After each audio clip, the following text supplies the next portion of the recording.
What's going on, you guys? Welcome back to another video. I want to talk about a couple of reasons why the scapegoat is treated so badly by their narcissistic parent. And I'm going to give you examples based on the narcissist and her relationship with her two girls, as she would tell it. So the narcissist, she has two daughters. One of her daughters, the youngest daughter, resembles her, and she also has a lighter skin complexion. The oldest daughter has a darker skin complexion, and she resembles her ex-husband, who is also a lighter skin complexion. So she also has like a low tolerance and a zero preference for dark-skinned people. She would always speak on dark-skinned people in a negative light, in a negative way. And when she would speak about dark-skinned people that way, it would make me cringe, because I was like, she just sound like a colorist, like she just hate dark-skinned people. And why? And so as time went by and she would run her mouth and tell me things that she would probably forget along the way, I would never forget, because that's one thing about me. We can have a conversation dating back years ago, and I can remember it today like if we just finished talking 10 minutes ago. That's one thing about me. I don't forget anything. Like, I've been told I'm a good storyteller because I just don't forget things. Like I can hold a memory, I'm telling you, for a lifetime. And so she would always tell me about how close her oldest daughter was to her ex-husband. But mind you, her ex-husband is a light-skinned complexion. And she claimed that he cheated on her and moved away and started a whole new life in a different state, and he remarried. Now, he did move to a different state, remarried, and started a whole new life.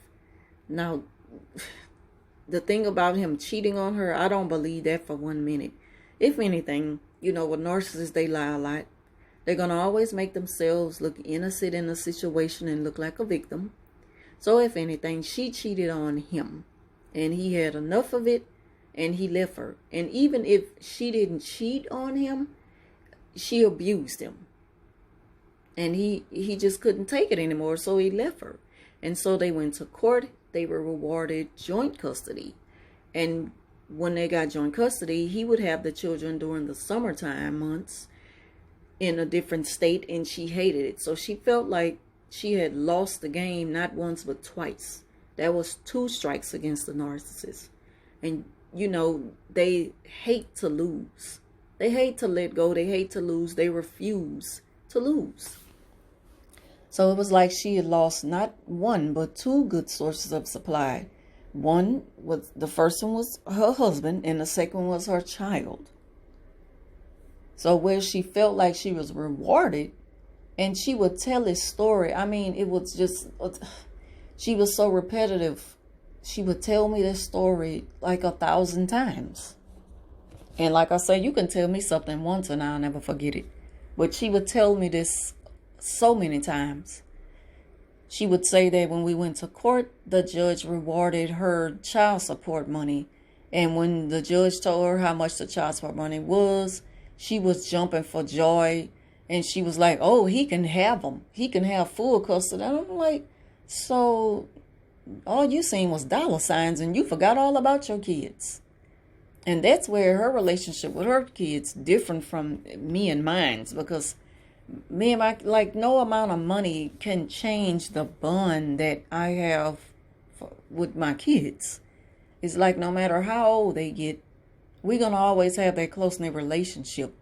The money, that's the least of my concern. When it comes to my kids, of course I'm going to pick my relationship with my kids over money. Like, it's not even a thought. I wouldn't even give that a second thought. And with her, it was like all she seen was dollar signs. And she didn't even care if she would ever see her kids again. And she told me this herself. And so when she said that her mother was abusive, and I mentioned to her, maybe it's because of the way she was treated as a child, you know. And she just went off, like in complete denial that her grandmother was abusive towards her mother. And I'm telling her that it's a possibility, because that's usually the reason why people grow up to be abusive or be up to have certain ways about themselves. is because of what they went through as a child, including her, including me, including everybody. And so she just went crazy. She didn't want to hear that. So I just left that conversation alone, and we never went back to that. But back to the scapegoat. So the reason why I'm believing that the child was treated so badly, her oldest child, and she don't have a close relationship with her, is one. She has a close relationship with her father, not the mother, based on the way she treated her father. But she's not going to tell the truth.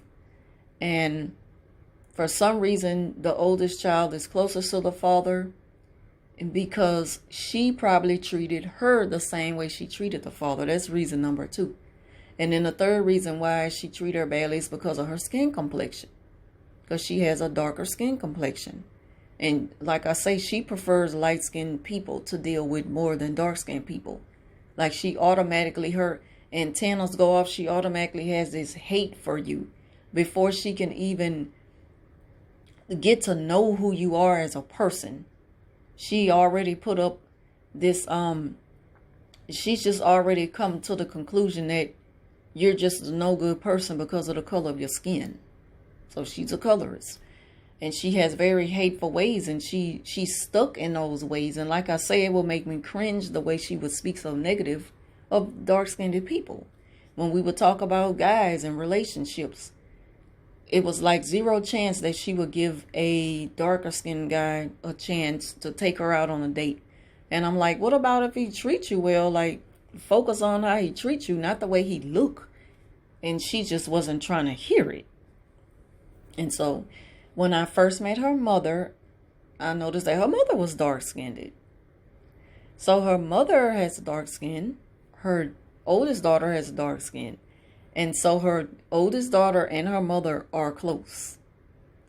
She also hates the ground that her ex-mother-in-law walks on. Her ex-mother-in-law is dark-skinned, and she cannot stand that woman. And I'm like, the second reason why I know she can't stand her is because she's a good support system for her son. And she helped him to realize that she was abusive and she was no good. And, you know, he can do better. But again, back to the scapegoat. This is why her oldest daughter was treated, you know, it's levels to it. It's levels. Like, you got to go back. You just have to go back into time and look at the way things transpired. And you have to look at the timeline of her, just the whole taking it way back to when she first met the ex-husband, before she even had kids, and just everything dealing with her relationship with her mother. You have to look at everything in a narcissist's life to determine why they treat people the way they do. And this is why they treat the scapegoat so badly, because the child is the one who, you know, they probably just not gonna deal with the abuse. They're probably bold enough to confront the narcissistic parents and call them out on their mess. And they hate that. You know, they hate to be confronted. And they're going to hold that against you for the rest of your life, even after the hoovering. It's going to always be that part of them that's not going to let you, they're not going to let you go on that. They're going to make you think that, but they'll never forget the fact that you called them out. So they know in the back of their mind that you know something about them. And so her daughter, she's on to her, and she know that she got, you know, like very bad ways, and she treated her dad bad. So of course she's gonna have ill feelings towards her mother. And that's normal. I mean, that's to be expected.